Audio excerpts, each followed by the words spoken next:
I said, this girl gonna come on the show, and you are here today. I'm so excited you are here. Yes. But one thing I want to say to you is, Rachel, you are one of the funniest people that I know. Okay, Sherri. this girl, y'all don't even understand. Go on. Rachel is so funny, but this is what I didn't know. Like, I knew you were funny and I knew you were smart, but you're really smart because you made Celebrity Jeopardy semifinals. Okay, that's how smart. Look, okay, you can tell that's not my forte, Celebrity Jeopardy, all right? Now, I love the experience. I would go back on it again. I love it. It was fun. How did you like it? I love trivia and I love that stuff, so I really liked it. There's definitely a learning curve when you first get there with that buzzer, right? Did you find that? Girl, that's why I got $75. Couldn't work that damn buzzer. I know, because I'm gonna blame it on the buzzer. Yeah, exactly. But the whole first part, I was like trying to, like, you can't. Because you gotta, can't it's like there's chime in before he's done with the question. Exactly. And if you do, you get penalized like 5 seconds or something. Right. So you have to time it exactly right. Wait. And that definitely took some practice. It's like either you gotta do it real fast or you gotta hit it with your hand. Yeah. And I was up against Macaulay Culkin in the first round. And he's very smart, by the way. Yeah, Macaulay And he was like he got that buzzer right away. And I'm thinking like, oh God, he's younger than me. He probably, I don't know this at all, but I'm like, maybe he played a lot of video games and he's got that like manual dexterity. Yes. Or he's just much smarter than me. I don't know. But anyways. But when you came back against Macaulay, well, no. So then I went on to the. Oh, look at my face there. Oh my God. Okay, but then I went to the second round, and I was up against Mo Rocca. He's very smart. But you beat Macaulay by literally like a slim. Well, like yeah, that looked very dramatic. It looked like I beat him by $1, but actually, it was like my friend told me how to bet, and he told me to just go like anyway. There's a whole math thing that I was very nervous about, but that's why it looked very dramatic. And you beat him by $1, but it was actually not that dramatic. Yeah. Anyway, so sorry, you beat him. I'm rambling. It's all right, girl. Then they told me you saw his brother Kieran Culkin, who's on Succession. Yes. Oh my gosh. And I'm such a fan. So sometimes in showbiz, you run into someone, you're like, oh my gosh, I love you. Yes. But I ran into him at a party, and he came up to me and he said, out of nowhere, he just goes, you destroyed my brother on Jeopardy, and I must thank you for that. Oh, he loved it that you destroyed Macaulay. He was so funny, but it was all in good. I mean, he was saying it kind of tongue-in-cheek, and also I didn't destroy him. It was very close. All right, well, I want to go back on Celebrity Jeopardy because I've been like reading the encyclopedia and stuff, just getting ready. I know, I want to go back. Yeah, well, I'm gonna tell him I don't want to go up against you because you need you beating me. I gotta win this time. When I go back and get that, and I've been working on the button. Yeah, working on the button. Now, I loved you. I know you, but I first started getting to know you when you were on Saturday Night Live. You were on SNL.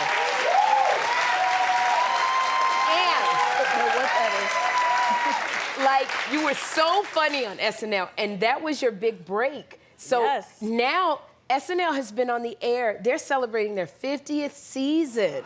Okay, can you believe it? Yeah. You started out, now it's 50 seasons. Yeah. So my very first show there was their 25th anniversary. That's when you started. Which is so amazing. That was 25 years ago. But yeah, my very first show, like, I wasn't in the show. I just got to be in the audience. And so I get whisked away, like, it was dream come true. Like, oh my God, I'm in SNL. And they put me in, like, hair, makeup, dress, everything. And when I'm in the makeup room for this first night there, in the makeup room was Lily Tomlin, Elvis Costello, and Dan Aykroyd. All just, like, and I was just, like, having this crazy pinch me moment. It was so cool. And that was 25 years ago, almost. Years ago. I'm telling you. And you are still relevant and in this business, working, girl. I'm still relevant. Yes, you are relevant.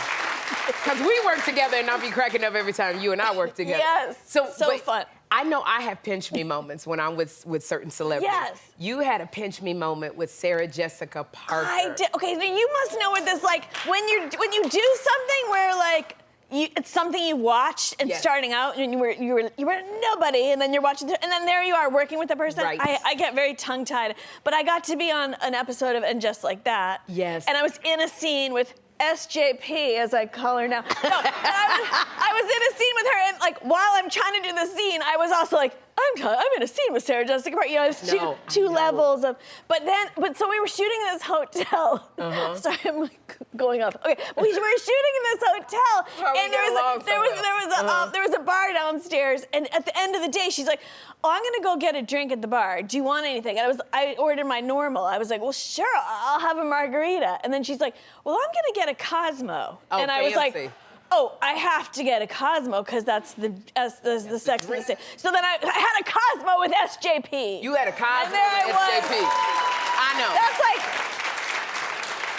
That was another, pinch I had that kind of moment with John Lithgow. Sitting with John Lithgow going, I'm actually sitting here running lines with John Lithgow, so I completely understand. And then do you find you're like... I can't talk, I can't remember my lines, all that. But it is those pinch me moments when you get with celebrities that you just admire. Yes, really admire, yes. Now, I'm going to move on to a different subject because I was cracking up over here. Now, we have been talking about the 21 challenge going viral. So it's when you were 21. So I'm gonna show you, this is me at 21. This is me at 21, okay?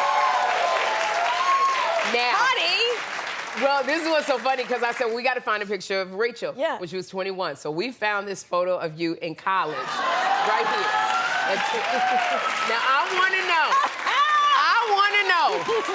Okay. That's not a margarita. No, okay, what's going on? A couple things. First of all, I was mid-dance move goofing up. So that face, I was being like, I don't know, probably some sort of robot situation. But the drink is like time capsule because it's a Bartles and James. You got a wine cooler. Bartles and James You got a wine cooler. which was like the drink back then. Yes. And it was like, it was a grown-up drink. It was kind of like the White Claw of back then, I think. I imagine.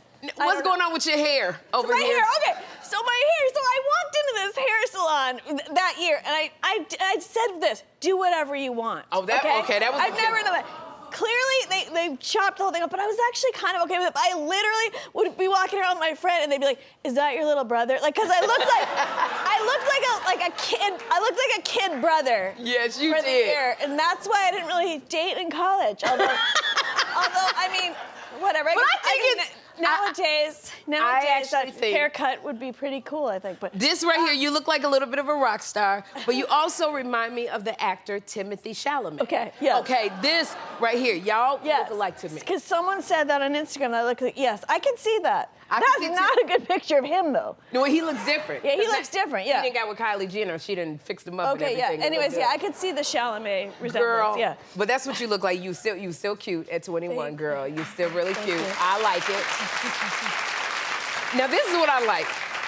I always love hearing your voice on different things that come on TV, because you got the best voice. And now you are playing a little boy in this new cartoon, Grimmsburg. Yes. What is this cartoon about, this animated series? John Hamm is this detective who comes back to the town of Grimmsburg, and he left kind of in shame, and he comes back, he's trying to repair all of his marriage and his job, he's trying to get his job back, and there's murders there all the time, so he has plenty of crimes to solve. And I play his son, who he totally ignores, and all I want is his dad's attention. Yes. And I have this imaginary friend, I have some mental issues, but they're fun. They're fun mental issues. They're fun, yes, they are. But anyway, and I'm always trying to get back and, you have him come to the father-son dance, all these things like that. Yes. So it's a really fun part to play. And I love this. I can't wait to see it because it's got John Hamm in it. John Hamm. And I love John Hamm, and I love you. Because you make everything. Sherri. Rachel, when she does anything, she will steal a scene. You want your stuff to be better, you hire a Rachel Dratch, because she will steal a scene. You hear that, Hollywood? That's what I'm talking about. You listen, Hollywood? This one right here. Rachel, I love you so much, and I want to say thank you for being here. I'm so glad you came. Grimmsburg premieres Sunday, February 18th on Fox, and you can stream a preview episode on Hulu right now and listen to her podcast, Woo Woo, with Rachel Dratch. We're gonna have a good time.